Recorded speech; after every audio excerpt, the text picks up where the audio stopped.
Assalamualaikum warahmatullahi wabarakatuh. Perkenalkan, nama saya Muhammad Faisal Farid dari Prodi S1 Ilmu Komputer NPM 204300330. Di sini saya akan menjelaskan tentang Proof of Stake atau POS yang bermata kuliah pengantar blockchain. Untuk pengertian Proof of Stake yaitu pengertian Proof of Stake atau POS adalah algoritma konsensus yang digunakan dalam sistem blockchain untuk memvalidasi transaksi dan mencapai konsensus di antara para peserta jaringan. Berbeda dengan Proof of Work (POW), di mana validasi blok baru tergantung pada daya komputasi POS mengandalkan kepemilikan aset kriptografi yang sudah ada untuk menentukan entitas yang berhak menambang blok baru. Cara kerja Proof of Stake. Yang pertama, kepemilikan aset. Dalam POS, entitas yang ingin menjadi penambang harus memiliki sejumlah aset kriptografi dalam jaringan. Jumlah aset yang dimiliki oleh entitas ini akan mempengaruhi peluangnya untuk dipilih sebagai penambang. Yang kedua, pemilihan penambang. Proses pemilihan penambang dalam POS dapat bervariasi tergantung pada implementasi yang digunakan. Beberapa protokol penggunaan pendekatan acak, di mana pemegang aset yang memenuhi kriteria tertentu dipilih secara acak untuk menambang blok. Protokol lain menggunakan pendekatan berbasis reputasi, di mana pemegang aset dengan reputasi baik atau jumlah aset yang lebih besar lebih mungkin dipilih. Yang ketiga, validasi blok. Setelah dipilih sebagai penambang, entitas harus memvalidasi transaksi dalam blok baru. Mereka tidak perlu memecahkan puzzle komputasional seperti dalam POW. Sebagai gantinya, mereka perlu menandatangani blok dengan kunci privat mereka, membuktikan kepemilikan aset yang digunakan untuk menambang.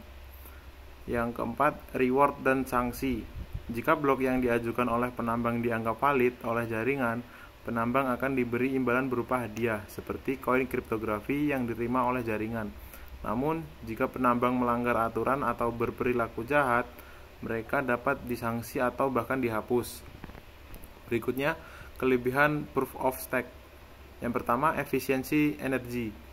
Efisiensi energi ini POS tidak memerlukan daya komputasi yang tinggi seperti POW, sehingga mengonsumsi lebih sedikit energi dan lebih ramah lingkungan.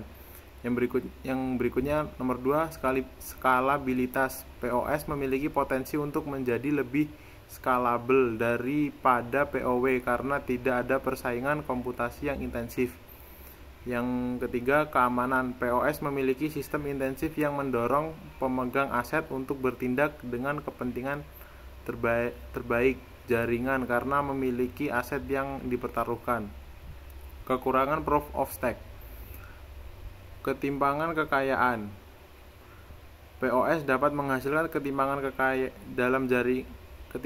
dalam jaringan, di mana pemegang aset dengan jumlah yang lebih besar memiliki pengaruh yang lebih besar dan lebih mungkin dipilih sebagai penambang, meningkatkan sentralisasi. Yang berikutnya, serangan kepemilikan besar atau visible attack. Serangan ini terjadi ketika penyerang memperoleh sejumlah besar aset kriptografi untuk mendapatkan kendali atas jaringan. Berikutnya, alternatif Proof of Stake. Delegate Proof of Stake atau DPoS. DPoS adalah variasi dari POS, di mana pemegang aset memilih delegasi untuk bertindak sebagai penambang dan memvalidasi transaksi atas nama mereka. Yang berikutnya, Proof of Authority atau POA. POA menggunakan otoritas yang terpercaya dan ditunjuk sebelumnya untuk memvalidasi transaksi dan menghasilkan blok baru. Kesimpulan dari Proof of Stake, yaitu Proof of Stake adalah algoritma konsensus yang mengandalkan kepemilikan aset kriptografi untuk menentukan entitas yang berhak menambang blok baru dalam sistem blockchain. POS memiliki keuntungan dalam efisiensi energi dan potensi skalabilitas. tetapi juga menghadapi tantangan seperti ketimpangan kekayaan dan serangan kepemilikan besar. Alternatif POS seperti DPoS dan POA telah muncul sebagai upaya untuk mengatasi kelemahan tersebut dan meningkatkan kinerja dan efisiensi algoritma konsensus. Terima kasih. Saya akhiri. Wassalamualaikum warahmatullahi wabarakatuh.